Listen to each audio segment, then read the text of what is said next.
Take a listen to what he had to say about Rocky.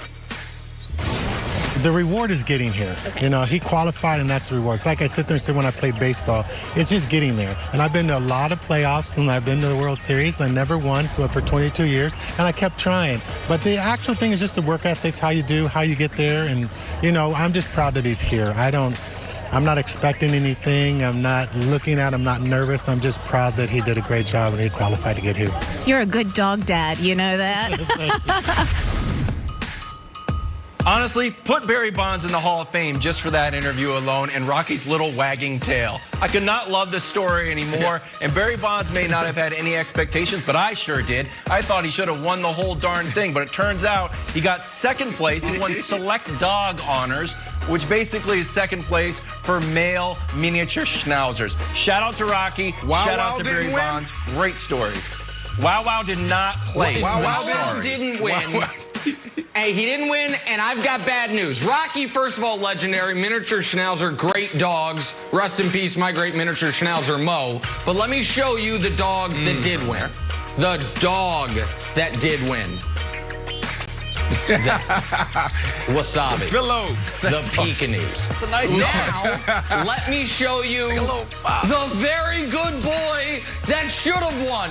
Look at this legend, Connor, the old English sheepdog. How does this guy not win?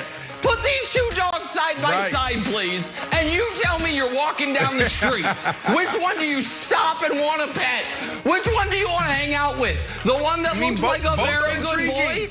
Or the one that you're not even certain what species that is? No, they're not very intriguing. Wasabi the Pekingese. Stop giving the award to most unique haircut and give it to the best dog. Connor the old English sheepdog. It's like perfectly groomed. Give him his award.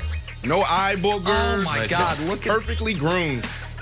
No, look at that legendary sheepdog. eye boogers at Westminster.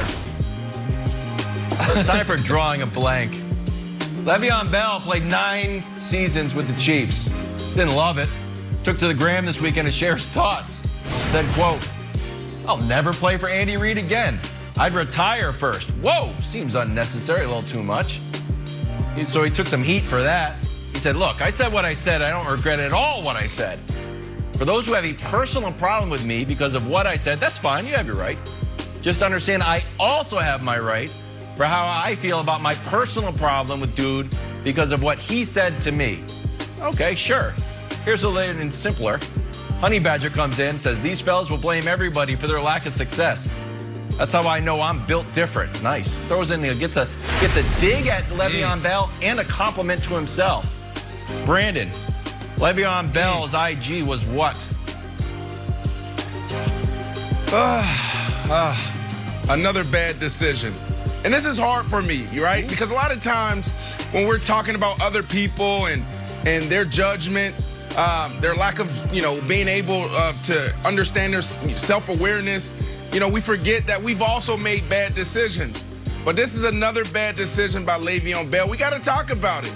You go back to when he was in Pittsburgh. He was the best back in football. And then he wants to go on IG and, start rapping, get caught with this and that. And then he makes his decision to leave there.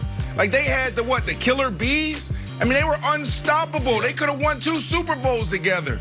Then he holds out. He doesn't play an entire year. And in retrospect, that was a bad decision. And then he chose the Jets over other teams he could have went to. Took less money, went to the Big Apple. Bad decision. Adam Gase. Did you not look at Adam Gase when he was in Denver and Miami? His backs never were super successful. And then he had an opportunity to leave and revitalize his career. And you had the Buffalo Bills sitting right there and Josh Allen, and you have Stephon Diggs. Like, you could have went in there and dominated. They wanted you.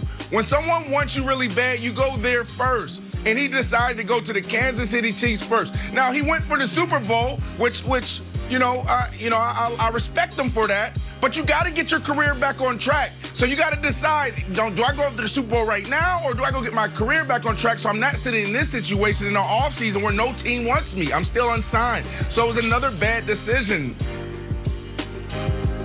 I think you make a lot of good points, Brandon. And before I give my answer, let me give it a shout out to the IG user Scumnazy, who got this whole back and forth started. Thank you, sir. You gave us good content. Nothing like 2021 media. It's like, hey, Scumnazy, what'd you say on Twitter? Now we've got a segment. I'm going to the Wise Book of Schlereth. Our friend Mark Schlereth Wilds has a very wise parable that I think applies to the Le'Veon Bell situation. And I'm going to have to censor it, but it is, if everywhere you go, it smells like bleep, maybe it's you.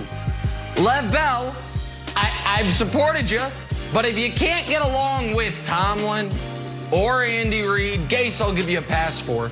Maybe it's a little bit of you. So I think Lev Bell, as he tries to now revitalize his career for a final time, is going to have to figure out how much has it been situation and how much has it been him. I believe that's also called if you smelt it, you dealt it. But anyways. Hey, celebrity boxing is all the rage. So the Joker tries to get involved. Problem is, it's a basketball game. He got tossed for it. Game over, season over. Take a listen to what he had to say after the game.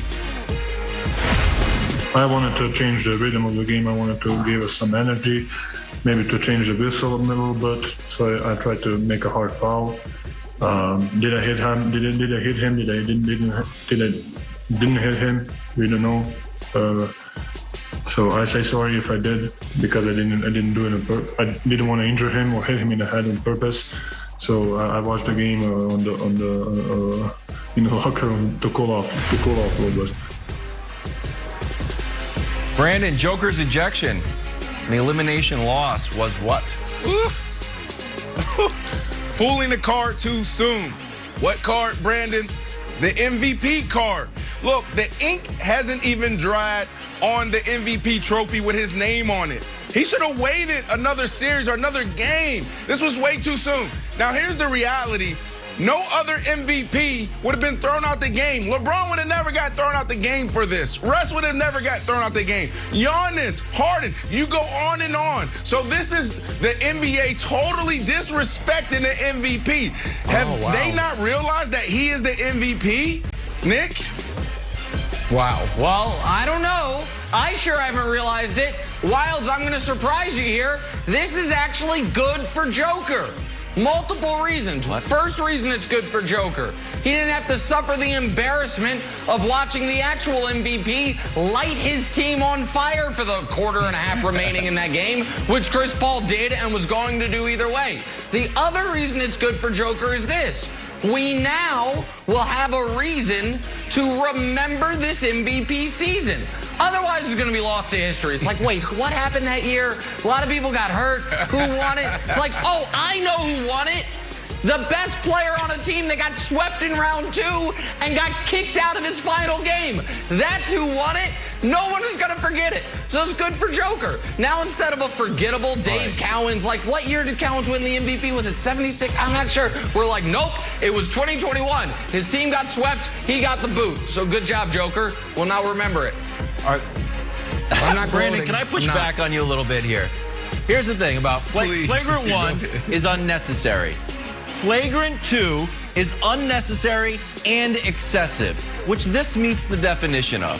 And here's the thing about MVP, because I know it's a big argument, like, you can't throw out the MVP. You can't do it to the MVP. An MVP award is like your birthday. You get extra stuff. So you go to the foul and you go to the drive to the hoop and it's questionable. You get the foul. You get extra stuff. You don't get to harm people. That doesn't come with the trophy. Yeah, but he didn't try to. If Booker never got in his face and if he went to pain and said, I'm sorry, like he did after he got ejected, then they would have never given him a flagrant 2. Come on. I'll buy that. Cameron Payne did a good job here. Nice LeBron guy. has laying down. Oh, my gosh. Right, yeah. LeBron has. Where'd that come from? Who said that? Who said that, Jenna?